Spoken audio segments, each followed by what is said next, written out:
আজকে আমরা জানব বাংলা ব্যাকরণের কয়েকটি প্রশ্ন, ব্যাখ্যা সহ এর উত্তর। প্রথম প্রশ্ন, বিবর শব্দের অর্থ কী?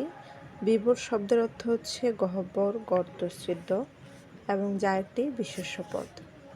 মনোহর শব্দটি সন্ধি বিচ্ছেদ। মনোহর শব্দটি সন্ধি বিচ্ছেদ হচ্ছে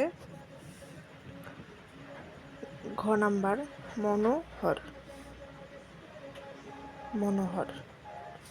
ব্যাখ্যা রয়েছে, স্বরীয়কারের পরস্থিত সজাত বিসর্গের পর ঘোষ, অল্পপ্রাণ বা মহাপ্রাণ ব্যঞ্জন ধ্বনি, নাসিক্য ধ্বনি কিংবা অন্তর্য বরলহ থাকলে স্বরীয়কার ও সজাত বিসর্গের উভয় স্থলে ওকার হয়। মনোযোগ রম, মনোরম এবং মনোযোগ হর, মনোহর। মুজিববর্ষ কোন সমাস? এটি হচ্ছে দ্বিগু সমাস। ব্যাখ্যা হচ্ছে, মুজিবের স্মরণে যে বর্ষ, মুজিববর্ষ, এটি একটি মধ্যপদলোপী কর্মধারক সমাস। 3 নম্বর প্রশ্ন, মুজিববর্ষ কোন সমাস? এটি হচ্ছে মধ্যপদলোপী কর্মধারক সমাস।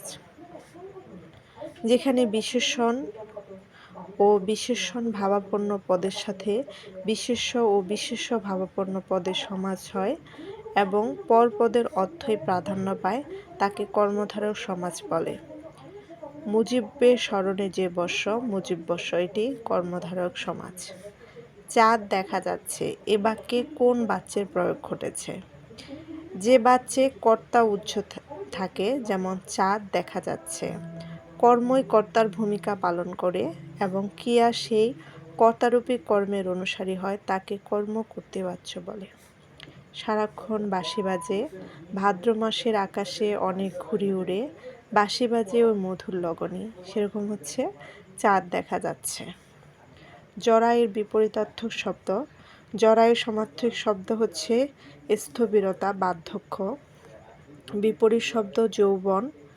অন্যদিকে জীবনের বিপরীত শব্দ মরণ, জন্মের বিপরীত শব্দ মৃত্যু, পতিত বা সাহিত্যের বিপরীত শব্দ হচ্ছে উদিত। ব্যায়ামী শরীর ভালো থাকে, বাক্যের নিম্নরেখ শব্দটি কোন কারকের কোন বিভক্তি? এটি হচ্ছে করণে সপ্তমী। ব্যাখ্যায় বলা হয়েছে, বাক্যস্থিত ক্রিয়াপদের সাথে কিসের দ্বারা বাকি উপায়ে প্রশ্ন করলে উত্তরে করণ কারক পাওয়া যায়। ব্যয়ের সাথে এ বিভক্তি যুক্ত হয়, এটি করণে সপ্তমী বিভক্তি। এরকম ফুলে ফুলে ঘর ভরেছে, করণে সপ্তমী।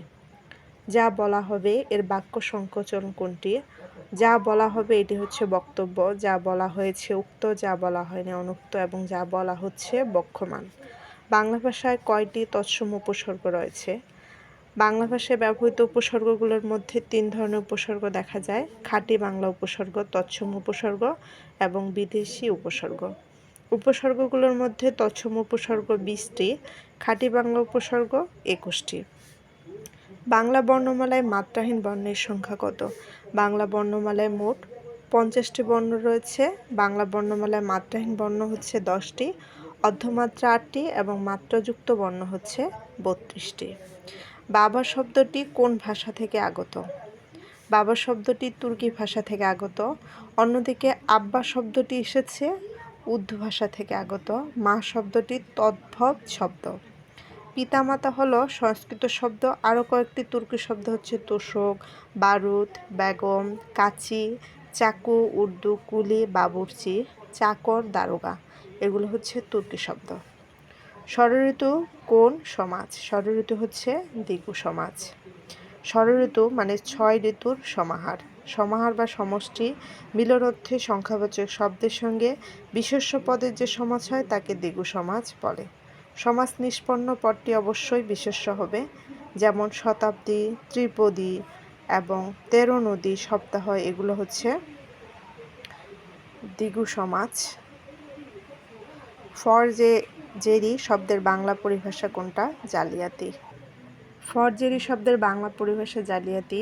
অন্যদিকে ইমপ্লেসমেন্ট, তছনছ, আত্মসাৎ, ফরফিট, কনফিসকেটেড, বাজেয়াপ্ত, ফরকেস্ট, পূর্বাভাস। জটিল বাক্যের অন্তর্গত প্রত্যেক খণ্ড বাক্যের পর কি বসে? অল্প বিরতির জন্য আমরা জানি কমা বসে। বাক্যের অর্থ স্পষ্ট করার জন্য কমা বসে। বাক্যে সম্বোধনের পর কমা বসে। উদ্ধৃতি চিহ্নের আগে কমা বসে। জটিল বাক্যের অন্তর্গত প্রত্যেক খণ্ডবাক্যের পর কমা বসে। যেমন, যে মানুষের কল্যাণ কামনা করে সে মানুষকে সুপরামর্শ দেয়, সেই শ্রেষ্ঠ মানুষ। অর্থাৎ জটিল বাক্যের অন্তর্গত প্রত্যেক খণ্ডবাক্যের পর কী বসবে? কমা বসবে।